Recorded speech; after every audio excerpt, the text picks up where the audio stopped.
beat. When I play the maracas, I go chick, chicky, boom, chick, chicky, boom. Hey! Well, welcome to another episode of Cuba Pete, No Laughing Matter. Hi, I'm Joe Greer. I'm the founding dean at the Roseman College of Medicine. Pedro Jose, that's where you get the Pete from. And the idea of this podcast is to bring in these remarkable individuals and talk about how that intersects with the health of individuals, health of communities, and to ask, what do you recommend we teach in medical school to prepare the right doctor with the right virtues and the right characteristics? Well, I am truly honored and humbled this morning to have Miss Phyllis A.James, one of the most accomplished individuals I have ever met in my life. Apart from the fact that, just to throw this out, she graduated magna cum laude from Harvard Radcliffe and then went to Harvard Law School. Now she's on the advisory board at Howard, if I'm not mistaken. True? Well, not Howard University, but the newly founded Center for Women's Studies. Oh, Howard. really? Yeah. Oh, very interesting. Oh, and apart from that, she happens to be the first one in her family to graduate from college. Picked a good one. Way to go, except for their football team, but besides that. Right. And I was telling her we have something in common. Not that I went to Harvard, I would never get in, but my daughter did and went to law school there. She is also the founding president and CEO of the Foundation for Women's Leadership and Empowerment. But this is not something new for her. This is something she's been doing her entire career.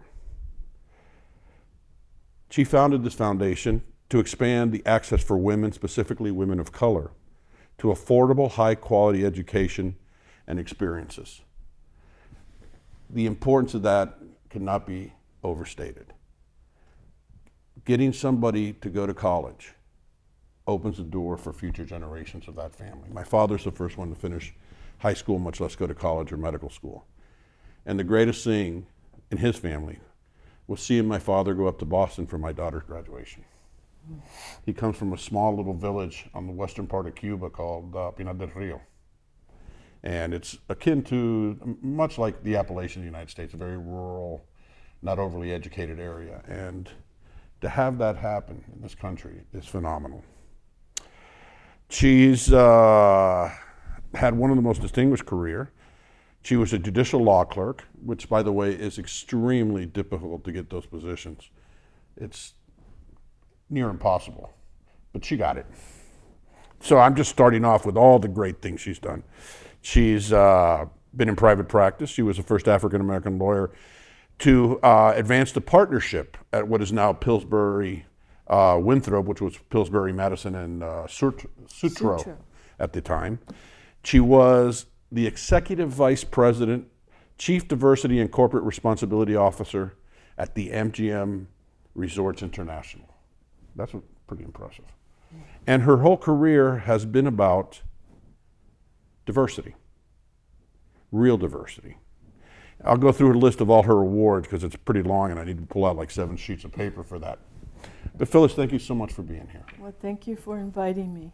What drives you to seek diversity and equality? Well,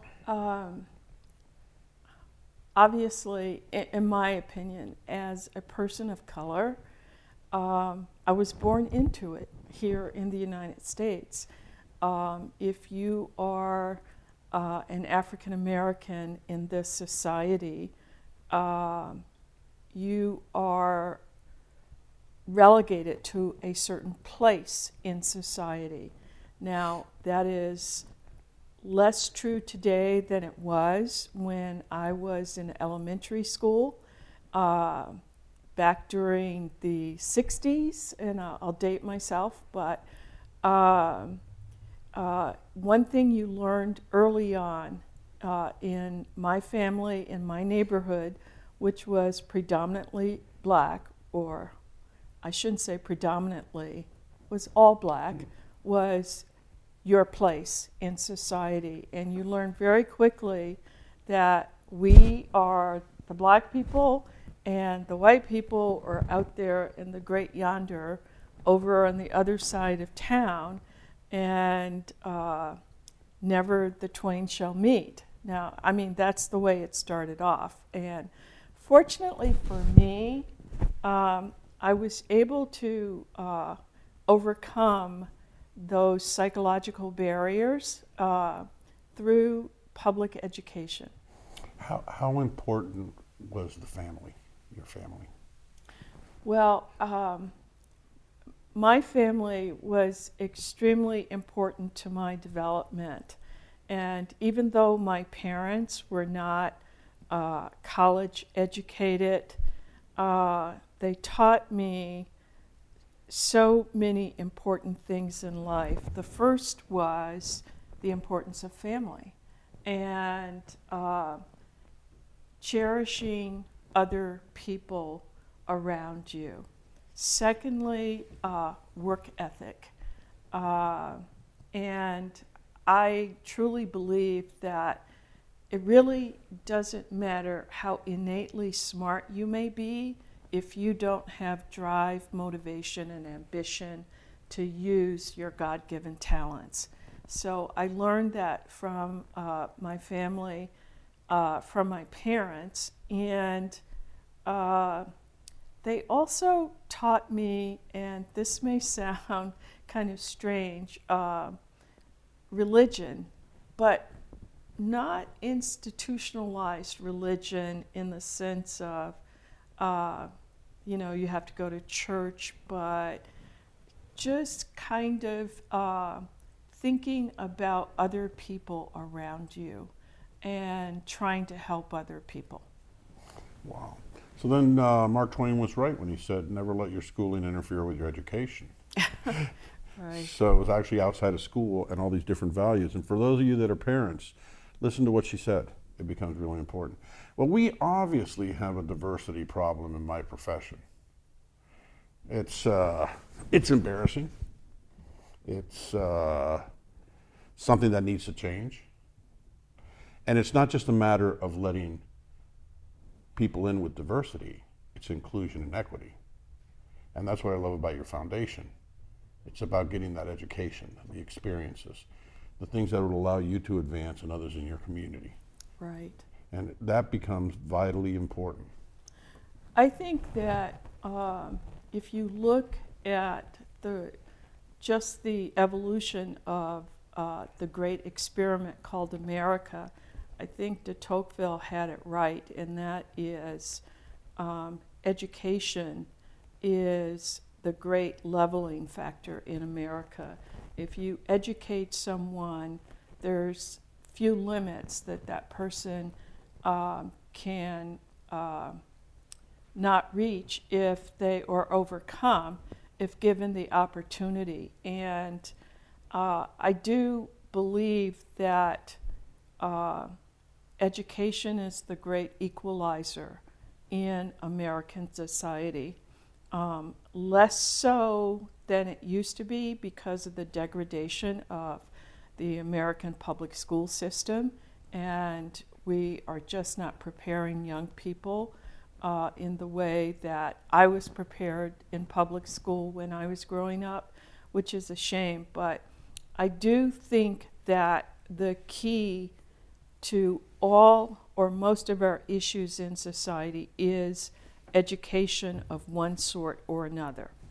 And we're pricing the most vulnerable communities out of education in this country. That's true.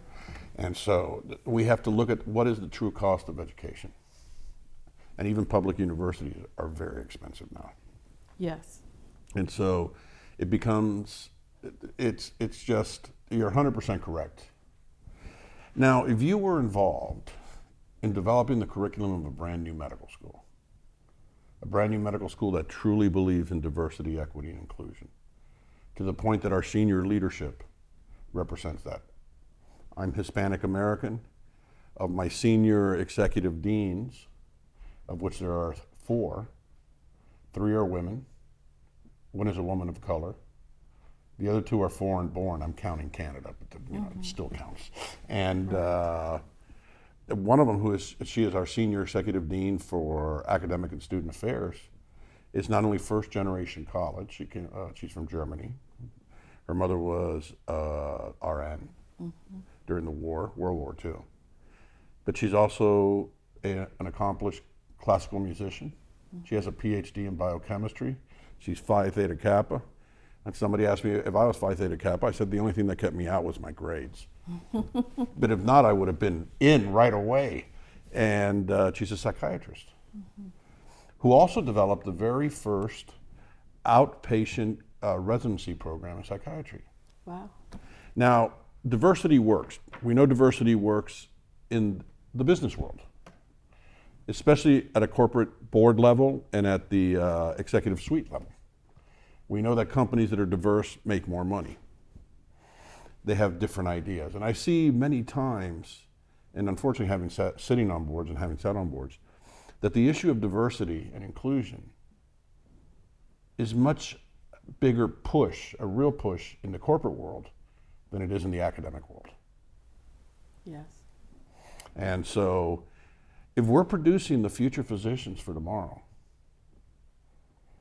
what does a medical school have to do to have a physician that truly looks at the world and says, we need to be equitable? Well, a few things. I think that, first off, aside from the technical scientific education in, the human body and everything that doctors learn in medical school, from a technical standpoint, I think there has to be attention to the people side of medicine. And I'm not an expert. I've never been to a medical school and I've never looked at a course catalog for it, but I think it should be required that medical students take courses in interpersonal relationships, and not just, this is how you screen for this kind of illness or that illness, but I'm kind of groping for the words for it, but they should have to take some kind of course in human relationships. I also think it should be mandatory that they do, as part of their curriculum to graduate, that they do community service of some type, so that they get grounded in the real people of our communities. I think they should maybe have to serve meals, or in a place like Catholic Charities, or spend time reading to school kids in public schools that have highly diverse children populations.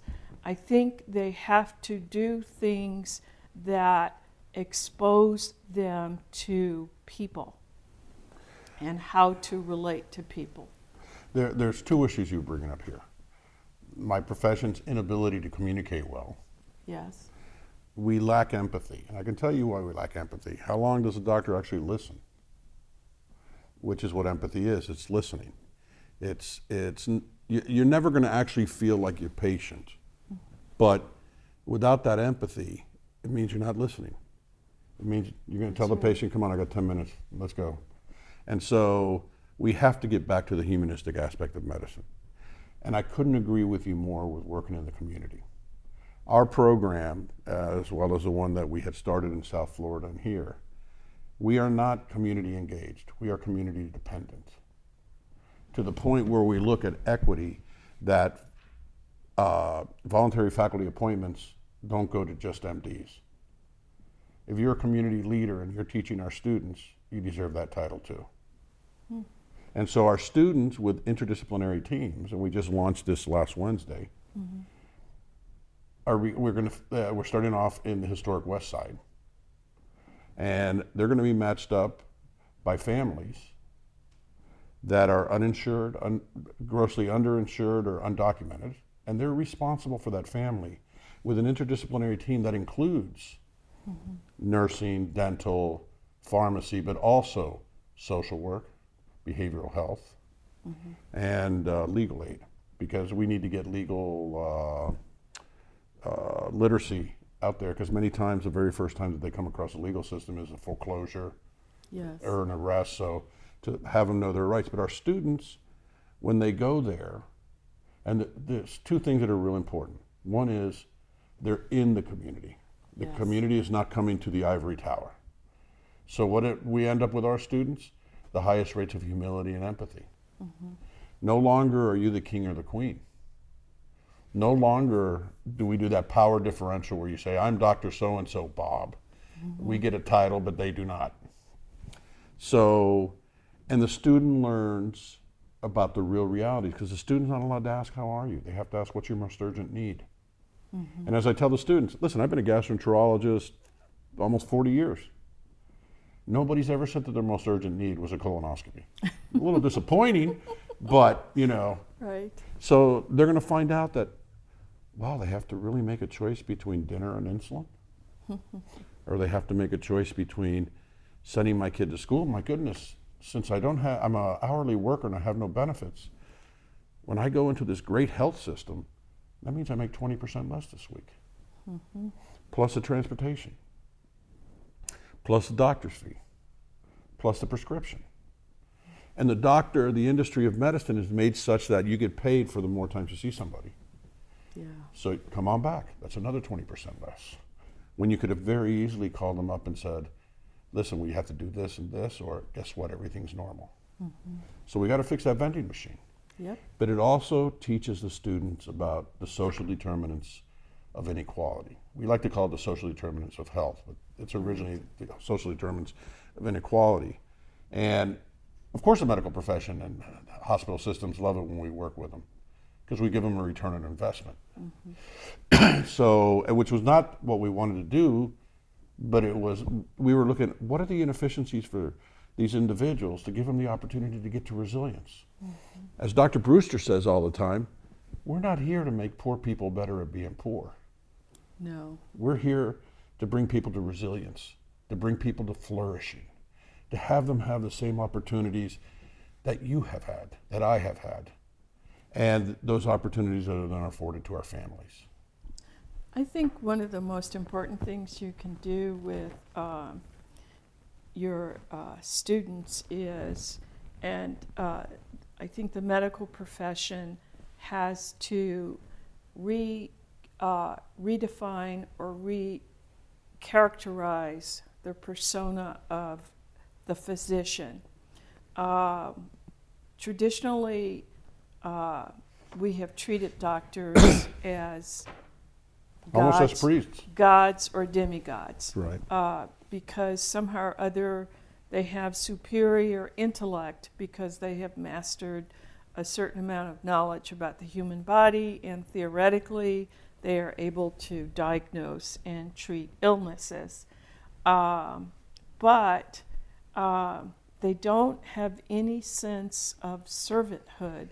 And the purpose of a physician is to be a healer, to help restore us to a state of health and balance so that we're able to continue for the benefit of the good of society.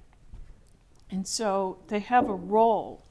Now, just like other people who have a role. And to me, the two most important people in society, professions or jobs, are mothers and teachers. Yes. And the two that we least support in this country. That's number one. Number two, we doctors perpetuate that whole thing. What's the first thing they tell you when you get to med school? You're the brightest and the best. Well, I don't know. Michelangelo was pretty smart. So was Einstein. Right. I guess you're brilliant. So what makes you think we're the smartest? And actually Lancet, of the British Journal of Medicine, came out with a study looking at brain surgeons and rocket scientists and found that their IQ is no different than the rest of society. That's true. So we're not any smarter than anybody else. We work hard, but so does everybody else.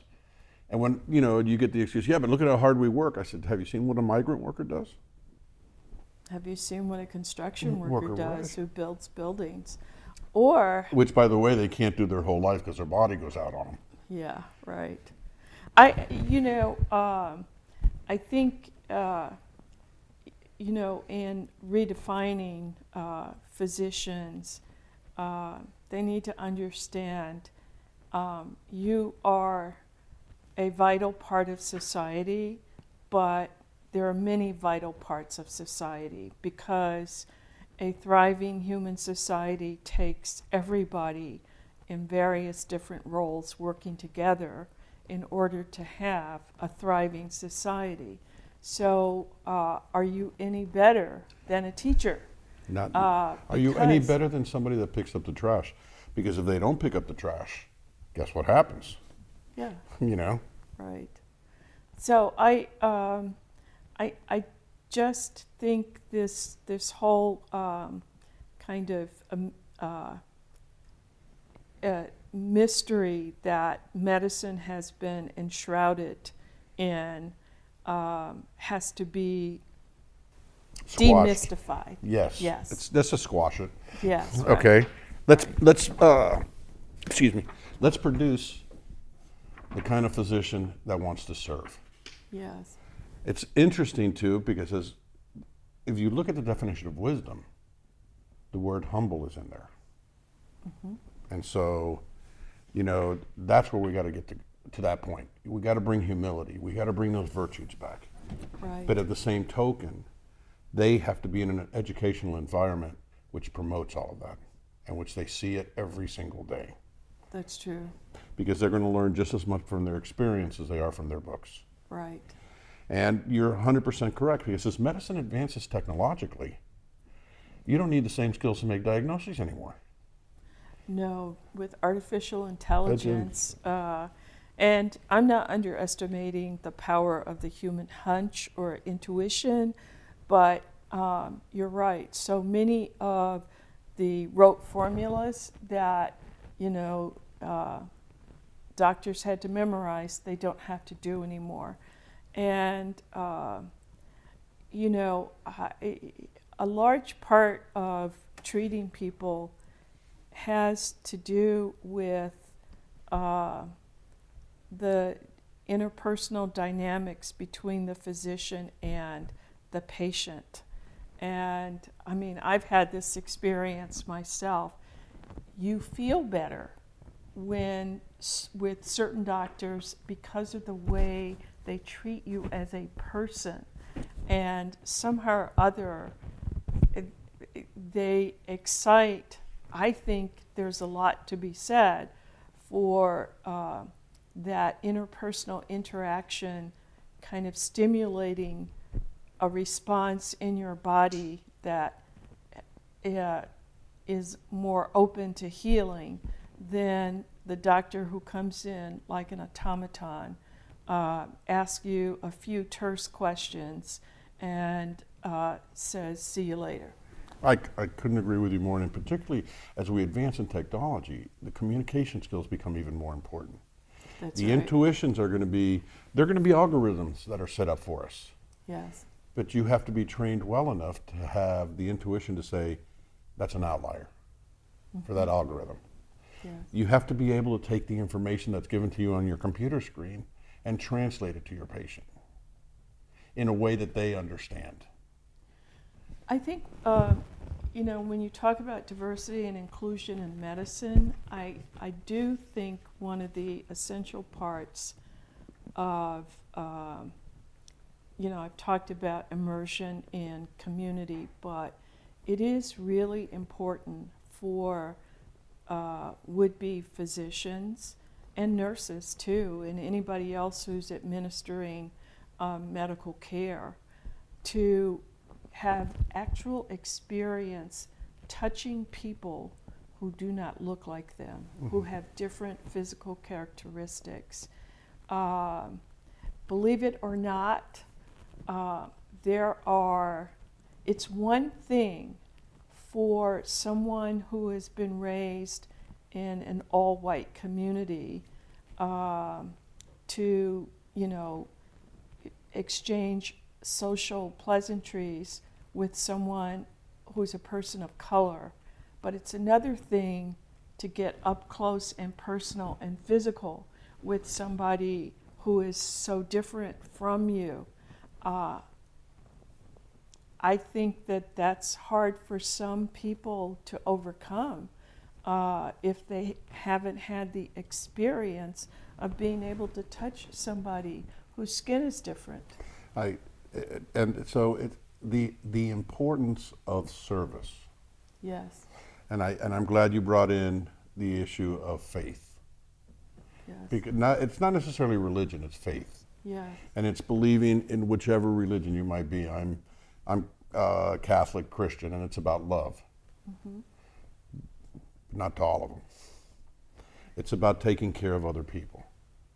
It's about the fact that unless we realize we're not any more special than anybody else, we need to treat people on an equal basis. Well, it's about having respect for other human beings, because at the end of the day, I mean, this is one thing I've never quite understood about racism, sexism, all the other isms, and that is when you, and I'm sure doctors should appreciate this, when you look beneath the veneer of the skin, the physiology of humans is all the same. So it's the same mechanics. Yeah. And so why are we all hanging up on these superficial characteristics which really have no significance biologically? Not only biologically, but why, in my opinion, you know, the reason that medicine is so skewed to be non-diverse mm-hmm. is, first of all, economic. Yes. Number two is false criteria to get into medical school. For example, if you're a first-gen college and you get a C in organic chemistry, which you will never use in clinical medicine, by the way. Yeah, it's a barrier. It's a barrier, and your advisor will tell you, no, you're not going to get into med school. The kid that has a tutor says, I got a C, you know what, I'm going to retake the class, give me a tutor. Mm-hmm. I can afford that. So, first of all, I really want to thank you for all the suggestions you've given me for the medical school, and I guarantee you that almost all of them are going to be instituted in what we're doing, because that's the core of who we are. We even have a social justice wall, mm-hmm. with my favorite poster there being one that it just says, nah, Rosa Parks, 1955. And the idea is we want to produce the best clinician for the future workforce to improve the health of our nation. Yes. We have gotten it wrong as medical educators. We have gotten it wrong as a profession of medicine. If we got it right, we wouldn't measure how many patents we have, but how healthy our country is. True. And I just want to take the last couple minutes, because you got a list of awards. I picked out some of them. 2014 named one of the most influential women in corporate America, okay? That's pretty impressive. Mm-hmm. That's by Savoy Magazine. She was, in 2016, the National Bar Association gave her a Lifetime Achievement Award. Again, extremely impressive. 2019, Most Powerful Women in Corporate Diversity, Black Enterprise Magazine. 18 and 19, Top Executive in Corporate Diversity. Do you have a big wall where you have all these things on there? In 2017, Human Rights Campaign, Las Vegas Equality Award for Outstanding Leadership and Service to the LGBTQ community. When we talk diversity, we're talking everything. Yes. Including political affiliation. That's not always easy. And in 2017, the Community Achievement Award from the Las Vegas Asian American Group. Once again, the importance of the diversity work that you do.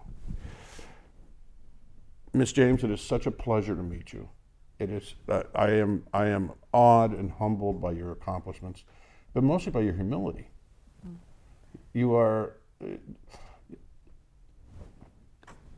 Your parents did a great job. Thank you. Okay. Thank you so much, and thank you for inviting me to talk about this subject that everybody should be vested in, because you know, as human beings, we're nothing if we don't have our health.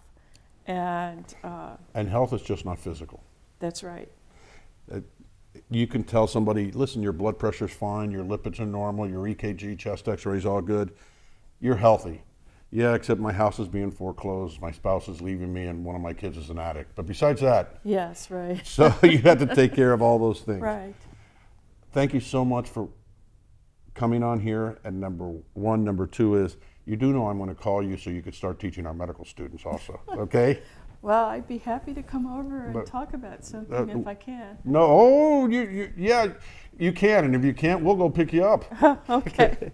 All right. With Thank that, you. from Studio A in Las Vegas, this is Cuba Pete saying thank you for joining us, but most importantly, thank you for Phyllis A. James.